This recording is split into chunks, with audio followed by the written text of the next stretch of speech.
Welcome back. Even if you have a little bit of space to garden outside, you still might want to grow some edibles indoors too. In this lesson, you'll learn some indoor planting options and what you can grow with natural light. You've already learned how to make the most of your outdoor growing space. You can use those same principles for your indoor growing space too. Some gardeners are lucky to have greenhouses or sunrooms for growing indoors. Other gardeners, like me, use inexpensive shop lights to start our seeds indoors every year in dark basements.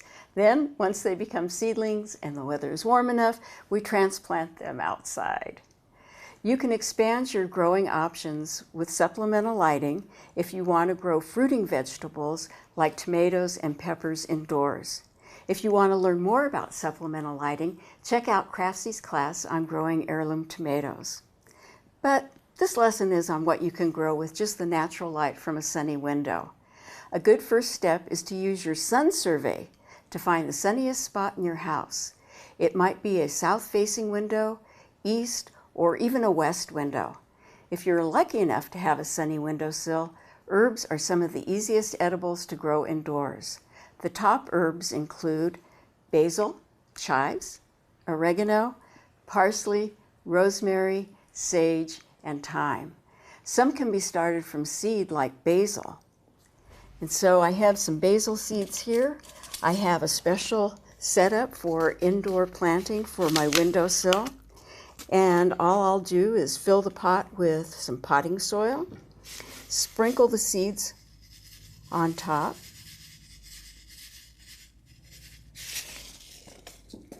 kind of pat them in, cover them gently, water them in,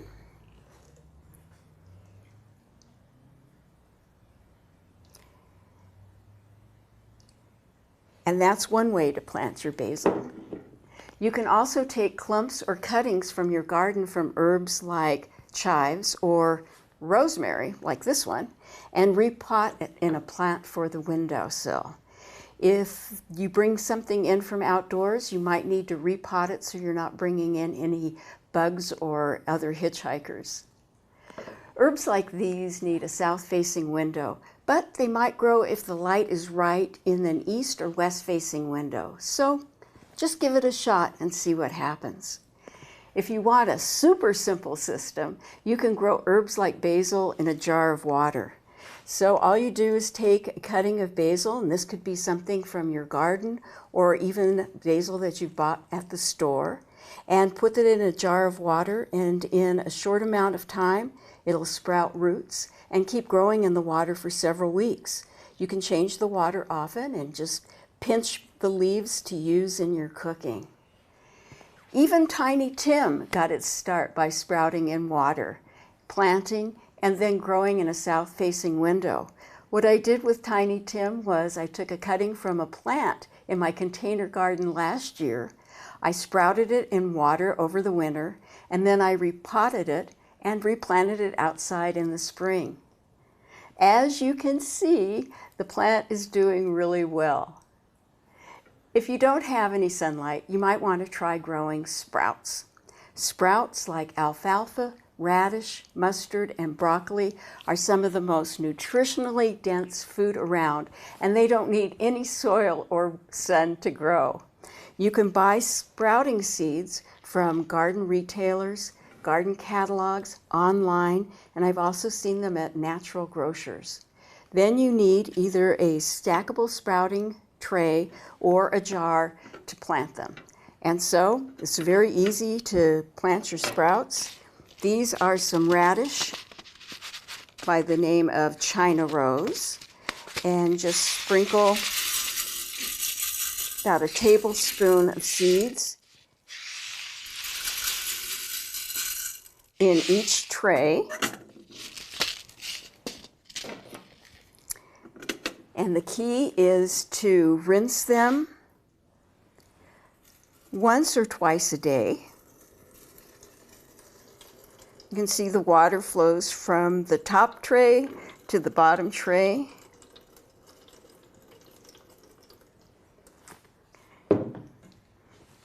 And The bottom tray is emptied every day.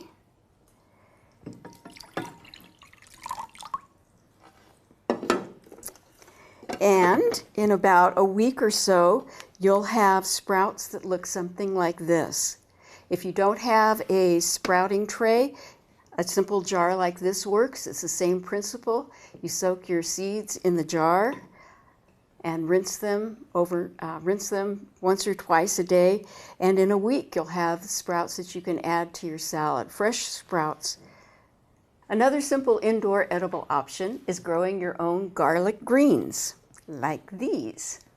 You won't be able to grow garlic itself, but you can use these greens to flavor salads, add to stir-fry dishes, put on sandwiches, flavor soups, or however you'd like to use garlic and these fresh greens in your cooking. All you need to do to start some greens like this is a small pot and saucer.